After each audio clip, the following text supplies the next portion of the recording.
What do you do when you encounter hate speech? Well, nowadays, the best way to handle it when someone says something mean is to destroy their life. So I'm going to share with you 3 easy steps for dealing with hate speech that'll help you accomplish that. But first, a couple things. Understand that hate speech is exquisitely defined as when someone says something that you don't like. You'll also need to have guru-level awareness at making snap judgments about a person and their entire character after hearing one out-of-context statement they make that probably has nothing to do with you. The verdict? Always hate speech. And once that happens, you'll want to go on a witch hunt to destroy the hateful savage. Witch hunts are always 100% effective.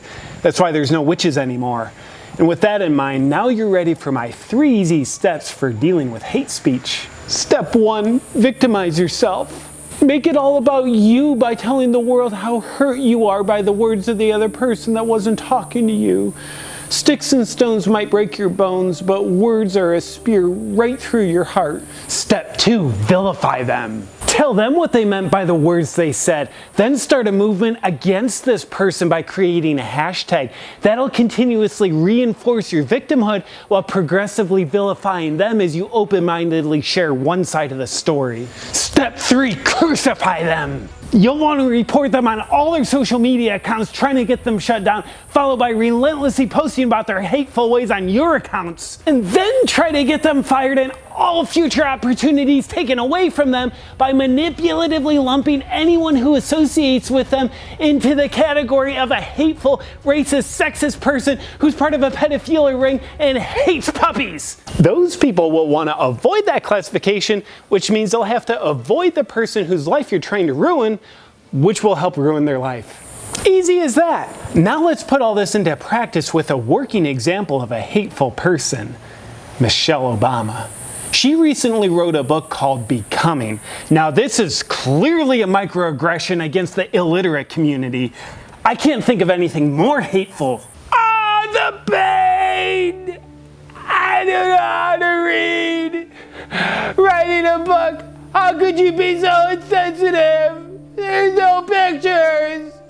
Michelle, you hate me. Michelle, you hate people who can't read. You're not being inclusive to the illiterate community, and that means you hate us and want us all to die, you dangerous monster. Hashtag I can't read either. Can you spell I can't read either for me? Michelle Obama is pro-Bill Cosby, and she's promoting the genocide of all illiterate people. Go to your local bookstore and demand they stop selling your book. And send Twitter a message demanding they deplatform her. Then write Barack a letter demanding he divorce this hateful woman, or else it means he's collaborating with ISIS to kill illiterate people in front of their stupid picture book reading families. That's the magic of transformation.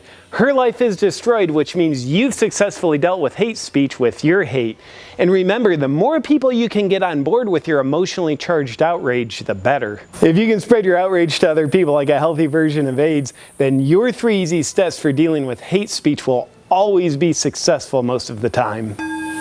What's up, my weird friends? Thanks for hanging with me for this video. I also wanted to let you know I've got live comedy shows coming up in Denver, Dallas, Austin, Portland, and new cities are being added to the schedule all the time. Just click the link in the description below to check out and come see me live.